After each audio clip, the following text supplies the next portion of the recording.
Assalamualaikum warahmatullahi wabarakatuh. Halo anak-anak soleh solehah, bagaimana kabarnya hari ini? Bertemu kembali dengan Ibu Fadilah Rohmah. Hari ini Ibu Fadilah akan menemani anak-anak khususnya kelas 9 dalam mata pelajaran Akidah Akhlak. Untuk penjelasannya, simak video kali ini sampai selesai ya.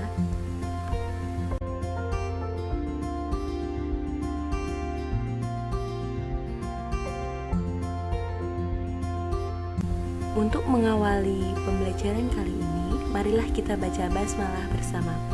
Bismillahirrahmanirrahim. Baik anak-anak, pada kesempatan kali ini, dalam mata pelajaran Akidah Akhlak, kita akan belajar bersama materi tentang Tauhid Mulkiyah.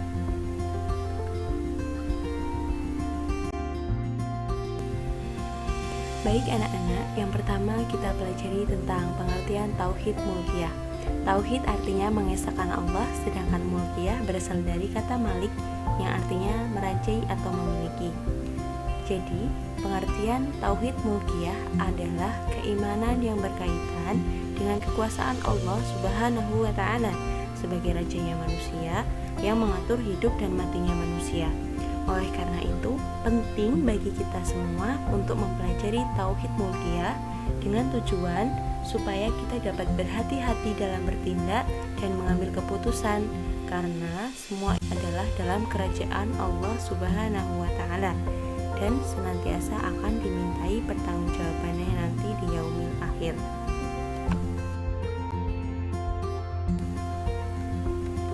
Baik anak-anak, ini adalah dalil Quran surat Al-Maidah ayat 120. Di sana dijelaskan bahwa seluruh alam semesta dan isinya adalah milik Allah Subhanahu wa Ta'ala. Sehingga kita sebagai manusia senantiasa harus taat terhadap perintah Allah dan menjauhi larangannya.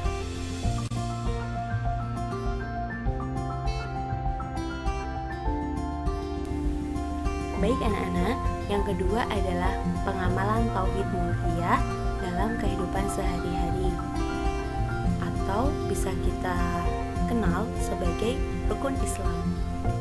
Ayo, masih ingat kan berapa jumlah rukun Islam? Ya, pintar. Rukun Islam jumlahnya ada 5. Yang pertama, syahadat. Syahadat artinya bersaksi. Syahadat juga merupakan kunci bagi kita umat Islam untuk menyerahkan diri kepada Allah Subhanahu wa Ta'ala. Syahadat, kita bersaksi bahwa tidak ada Tuhan yang berhak disembah kecuali Allah Subhanahu wa Ta'ala. Yang kedua, sholat. Sholat merupakan doa, di mana bukti bahwa kita senantiasa berdoa kepada Allah Subhanahu wa Ta'ala sebagai hamba, karena Allah lah yang maha merajai alam semesta beserta isinya. Yang ketiga, puasa. Puasa artinya menahan. Puasa di sini tidak hanya menahan lapar dan dahaga saja, namun kita juga menahan untuk mengendalikan hawa nafsu kita. Puasa ada 3, yaitu puasa wajib, puasa sunnah, dan puasa haram. Puasa wajib contohnya puasa Ramadan. Puasa sunnah itu banyak sekali anak-anak contohnya, seperti puasa Senin Kamis, puasa Daud, puasa Muharram, dan lain sebagainya. Sedangkan puasa yang haram yaitu puasa di hari tasyrik. Selanjutnya yaitu keempat, zakat. Zakat merupakan satu jenis ibadah, di mana zakat ini memberi manfaat bagi orang lain. Zakat juga merupakan satu bentuk kepatuhan manusia kepada Allah Subhanahu wa Ta'ala terhadap kekuasaannya. Nah, kembali lagi bahwa Tauhid Mulkiyah itu merupakan keimanan kita terhadap kekuasaan Allah Subhanahu wa Ta'ala sebagai raja yang memiliki alam semesta ini. Nah, yang kelima itu adalah haji. Haji, selain rukun Islam yang kelima, haji ini merupakan suatu bentuk ritual tahunan bagi kita kaum muslimin anak-anak. Nah, haji ini tentunya dilaksanakan oleh orang yang sudah mampu, baik secara material, fisik, maupun keilmuan, dengan kita berkunjung ke Arab Saudi dan melaksanakan serangkaian kegiatan yang dilakukan dalam satu waktu dan ditentukan tentunya. Dan waktunya itu adalah dalam bulan Dzulhijjah. Itu dari kelima pengamalan tauhid mulkiyah dalam kehidupan sehari-hari.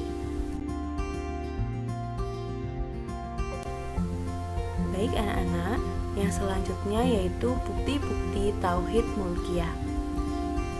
Tauhid mulkiyah terbukti dengan berupa segala ciptaan Allah Subhanahu wa Ta'ala, baik yang tersembunyi maupun terlihat. Contohnya yang pertama, pergantian siang dan malam. Allah Subhanahu wa Ta'ala berkuasa dalam menggantikan siang dan malam. Bayangkan jika tidak ada kekuasaan Allah untuk itu, kita akan hidup dalam malam ataupun dalam siang terus. Nah, di situ kita harus bersyukur Allah Subhanahu wa Ta'ala berkuasa menggantikan siang dan malam. Jadi kehidupan manusia pun silih berganti, ada siang dan ada malam. Yang kedua, penciptaan makhluk hidup secara berpasangan. Allah Subhanahu wa Ta'ala menciptakan kita sebagai makhluk sosial. Selain itu, kita juga ditakdirkan untuk hidup secara berpasangan demi nanti mencapai ridho Allah Subhanahu wa Ta'ala. Yang ketiga, setiap kelompok ada pemimpinnya. Ini merupakan gambaran kecil bahwa setiap kehidupan, setiap kelompok, setiap jajaran dan lain sebagainya itu pasti ada pemimpinnya demi terjadi suatu keteraturan ataupun keberlangsungan hidup. Karena jika tidak ada yang mengatur, pasti ada kekurangan, ada kerusakan dan lain sebagainya. Itu bukti bahwa alam semesta ini merupakan satu kerajaan yang berada dalam naungan kekuasaan Allah Subhanahu wa Ta'ala. Jadi, kita sebagai manusia wajib tunduk dan patuh kepada Allah, karena Allah lah yang maha merajai dan maha memiliki alam semesta ini.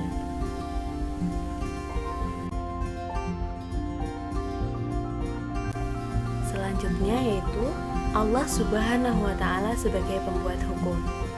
Hal ini telah dijelaskan dalam Al-Quran, yaitu dalam Quran surat Al-Ma'idah ayat 44.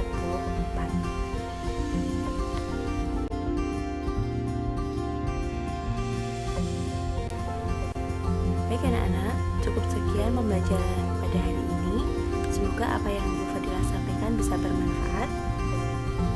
Kurang lebihnya Ibu Fadilah mohon maaf yang sebesar-besarnya. Terima kasih kepada anak-anak cerdas soleha yang telah memperhatikan video kali ini sampai selesai. Billahi fisabilil haq fastabiqul khairat. Assalamualaikum warahmatullahi wabarakatuh.